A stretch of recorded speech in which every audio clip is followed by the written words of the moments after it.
안녕하세요. 매일 새로운 사연을 전해드리는 라디오, 데일리 라디오입니다. 사연 시작하겠습니다. 안녕하세요. 저는 평범한 30대 기혼 여성입니다. 저에게 어린 시절은 그냥 지옥처럼 떠올리기도 싫을 만큼 끔찍했는데요. 저는 새엄마와 함께 자랐습니다. 새엄마는 제가 5살 때 유부남인 아버지와 외도를 해서 저희 집으로 왔습니다. 상간녀였던 사람이 기존 안사람을 내치고 안방에 들어오게 된 거죠. 저를 낳아주신 친엄마는 이혼하고 떠나서 얼굴도 모릅니다. 새엄마는 어렸을 때 저한테 정말 모질게 대했어요. 제 기억상 새엄마가 저를 안아줬던 적이나 따뜻하게 말 건넸던 적이 단 한 번도 없습니다. 아버지에게는 아주 다정하고 따뜻한 아내였는데요. 저와 단둘이 있기만 하면 한마디도 하지 않았습니다. 그리고 제가 했던 행동들을 비꼬거나 비웃었습니다. 그러던 어느 날 아버지와 새엄마 사이에서 남자아이가 태어났어요. 지금은 그런 분위기가 많이 사라졌지만 제가 어릴 땐 남아선 호사상이 있었지요.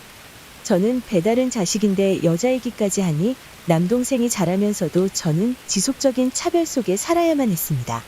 남동생이 혼자 놀다가 넘어지기라도 하면 새엄마는 손에 들고 있는 물건을 저한테 던지면서 일부러 그랬다고 쌍욕을 퍼부었습니다. 저도 어린 나이인데 당연히 상처를 받을 수밖에 없겠죠. 하루는 생리대 살 돈이 없어서 고민하다가 아버지한테 돈 달라고 했는데 새엄마가 나중에 저를 따로 불러서는 왜 그런 걸 아버지한테 말하냐고 하면서 수치심도 없냐고 면박을 줬습니다. 그래서 생리 때만 되면 저는 제 자신이 부끄러워지곤 했었습니다. 명절이면 다른 친척들 앞에서도 저에 대해 안 좋은 말을 했고 아버지와 제 사이에 이간질을 했습니다. 그래서 이유도 모르고 아버지에게 자주 맞았고 항상 위축되어 살았습니다. 너무 분하고 억울했지만 그렇다고 가출할 용기도 없어 그냥 무력하게 하루하루 살아왔죠. 학교 마치고 집에 오면 초등학생인 저에게 설거지나 청소, 빨래를 다 시켰습니다. 그리고 새엄마 팬티도 제 담당이었는데요. 꼭 세탁기를 돌리지 말고 손빨래를 하라고 했었지요. 시키는 대로 다 했습니다. 제가 고등학생 정도가 되니 생활비는 스스로 알아서 벌어서 해결하라고 하더라고요. 그래서 학교를 다니면서 파파이스라는 패스트푸드점에서 아르바이트를 하면서 생활비를 마련했습니다. 성인이 되고 나서 고등학생 때 조금씩 모아뒀던 돈으로 다른 지역으로 혼자 이사해서 고시원에서 생활하며 대학을 다녔습니다.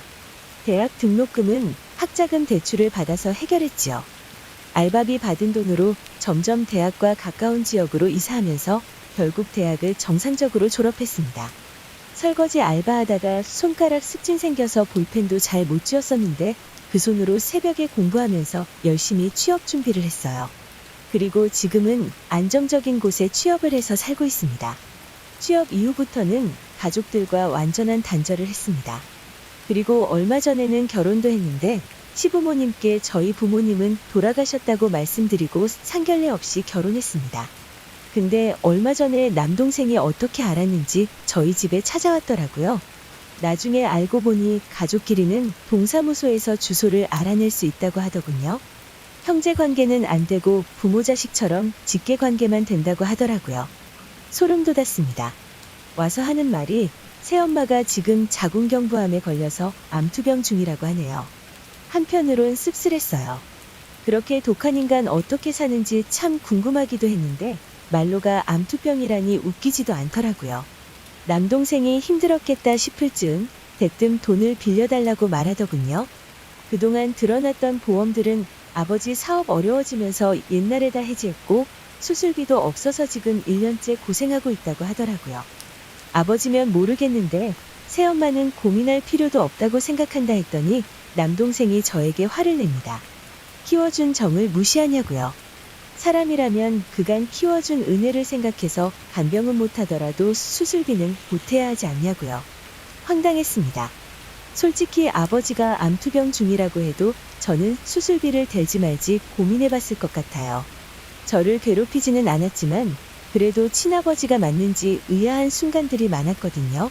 친아버지 문제라도 한참을 고민했을 문제인데 저를 그렇게 악독하게 괴롭히던 새엄마 병원비를 달라고 하니 기가 막히고 코가 막혔습니다. 그래서 저는 물었습니다. 너는 니네 엄마가 우리 아버지랑 바람펴서 너 낳은 거 알고는 있어? 남동생은 무슨 영문인지 모르는 듯 했습니다. 하긴 남동생을 본 마지막 모습이 초등학생이었고 많이 어리기는 했지요.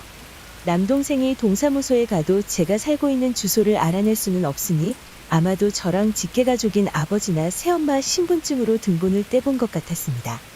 아주 어렸을 때 새엄마 밑으로 입양돼서 가족관계상 새엄마가 뜨거든요.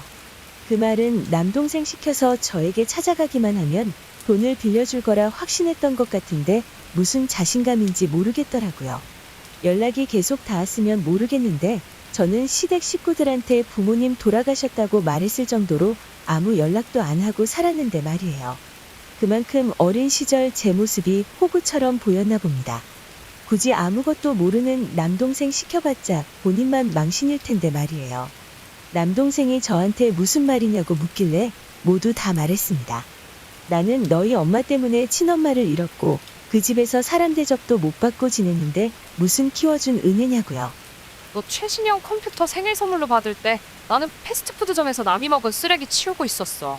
교복도 새 거 입어본 적 없이 물려받아서 입었고 이 책상에는 참고서가 넘쳐났는데 나는 학교 소각장에서 선배들이 풀고 버린 문제집 주워 풀었다? 키워준 은혜. 나한테 부모로서 어떤 도리를 했는지 글로 한번 써보라고 해봐. 양심이 있는지 없는지 한번 보고 싶네. 그랬더니 남동생이 한동안 말을 못하더니 그 말이 사실이면 시간이 한참 지났는데 용서하면 될 일이지 않냐고 하더라고요. 사실인지 아닌지는 엄마한테 확인해 보러 가겠다고 얼굴이 벌개져서는 나갔습니다. 그리고는 한 달 정도 지났는데 지금까지 연락이나 방문이 전혀 없네요. 제가 듣기 좋은 이야기도 아닌데 익명으로 글을 쓰는 이유는 남동생이 말한 용서라는 단어가 너무나도 용서가 안 됩니다. 당한 제가 가해자를 용서해야 하는 의무라도 있는 건가요? 아니면 진짜 용서하는 게 맞는 걸까요? 그 시절의 저를 떠올리면 너무 분통이 터져서 눈물이 흐릅니다. 다 잊고 잘 살아가고 있는데 이렇게 와서 트라우마 기억을 들쑤시는 걸 보니 더 힘들었으면 좋겠다고 저주를 퍼붓게 되네요. 남편에게는 부모님 돌아가셨다고 했었는데 남동생이라는 존재가 갑자기 나타났고 저의 성장 이야기까지 듣게 되니 남편도 충격인가 봅니다. 화목한 가정에서 자라난 남편은 어떻게 그런 일이 있을 수가 있냐며 저를 위로해주지만 사실 위로가 안 됩니다. 분이 안 풀리는 제가 너무 못된 걸까요? 익명으로라도 글을 써봤습니다. 너무 답답해서요. 댓글을 남겨주시면 저에게 위로가 될 것 같네요. 들어주셔서 감사합니다.